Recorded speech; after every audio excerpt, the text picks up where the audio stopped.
Hello guys, আসসালামু আলাইকুম। I hope সবাই ভালো আছেন। আজকে খুবই গুরুত্বপূর্ণ বিষয় নিয়ে আমরা কথা বলবো। তো আপনারা অলরেডি জানেন যে বর্তমানে ইরানের সাথে ইসরায়েল এবং আমেরিকার খুবই বড় ধরনের যুদ্ধ চলতেছে এবং তার প্রভাবে শুধুমাত্র রাজনীতি এবং জিওপলিটিক্যালি যে আমাদের প্রভাব পড়ে তাও না, তেলের বাজারের পাশাপাশি আমাদের ক্রিপ্টোতেও বড় একটা ইফেক্ট পড়ে। প্রথমত আমরা জানি কোনো বড় যুদ্ধ হইলে মার্কেটে বড় একটা প্যানিক বা ভয় তৈরি হয়।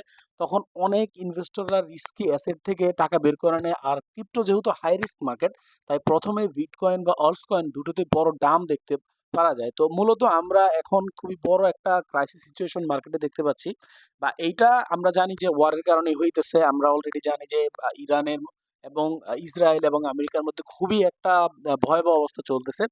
তো মূলত এইটা কি মার্কেটে আমাদের যে আমাদের বিটকয়েন আছে তাকে কি আবার জিরোতে নিয়ে যাবে?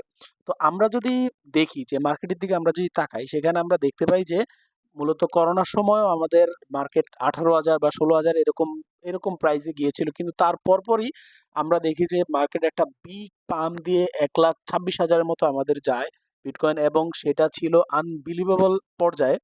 তো এরপরে আমরা এখনো হয়তোবা ক্রাইসিস সিচুয়েশন দেখতে পাইতেছি। আমরা এখানেও যদি দেখি যে উইকলি চার্টের মধ্যে আমরা দেখতে পাচ্ছি যে মার্কেট যখনই একটা বড় ডাম্প দেয়, তার পরপরই মার্কেট নরমালাইজ হওয়ার পর একটা বড় একটা পাম্প আমরা দেখতে পাই। আর মেইন বিষয়টা হচ্ছে যে আমরা প্রথমত বলেছি যে অল্টস কয়েন বা বিটকয়েনে যে অবস্থা হয়, ডাম্প হয় যুদ্ধের কারণে।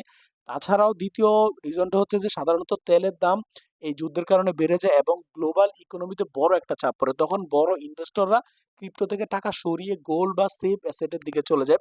এতে শর্ট টার্মে ইথেরিয়াম, বিটকয়েন, সোল বা এত বড় বড় যে কয়েনগুলো আছে সেগুলোতে ভোলাটিলিটি বাড়তে পারে।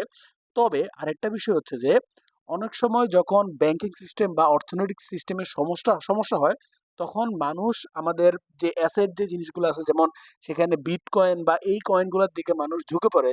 তাই লং টার্মে আবার ক্রিপ্টো রিকভার করতে পারে বা করবে, এটা আমরা জানি সাধারণত। তো সোজা ভাষায় বললে, যুদ্ধ হলে শর্ট টার্মে মার্কেটে বড় ভলিটিলিটি অথবা ডাম্প আমরা দেখতে পাই এবং এটা খুবই কমন একটা জিনিস মার্কেটে। কিন্তু লং টার্মে আমরা বিটকয়েনের অ্যাডপশন বাড়ার সুযোগ হইতে পারে। আমরা জানি যে ডাম্প দিলে বড় একটা পাম্প আসে, সবগুলোতে আমরা যদি দেখি, আমরা ব্যাক টেস্ট করলে এটা দেখতে পাই। তো বড় একটা পাম্প আসার সম্ভাবনা আছে খুব সুন। তা এই ধরনের গ্লোবাল নিউজে আমরা ওভার প্যানিক না হয়ে রিস্ক ম্যানেজমেন্ট করতে শিখি, এবং এটা মার্কেটের একটা প্রক্রিয়া। এবং লং টার্ম যারা হোল্ডার আছে তারাও প্যানিক না হয়ে আমরা ধৈর্য ধরে থাকি। আই হোপ আবার ভেরি সুন আমরা একটা অল টাইম হাই দেখতে পাবো। এবং এছাড়াও অন্যান্য কয়েনে যারা ট্রেড করতেছেন, আমাদের ফিউচার ট্রেডার, তাদের জন্য তো কোনো সমস্যা না। আপনারা নরমালি আমরা জানি ফিউচার ট্রেডে আমরা লং এও করতে পারি, শর্টেও করতে পারি। তো দুই ক্ষেত্রে আমাদের ক্ষেত্রে এই জিনিসটা প্রফিটেবল হয়ে যাচ্ছে। তো এইভাবে আমরা মূলত এই ওয়ারের নিউজগুলো থেকে আমরা মূলত জানতে পারি যে মার্কেটের আসলে ডিরেকশন কিভাবে চেঞ্জ হইতেছে। তবে আপনারা প্যানিক হবেন না। প্যানিক হলেই আপনারা কিন্তু এই অ্যাসেটগুলো হারাবেন।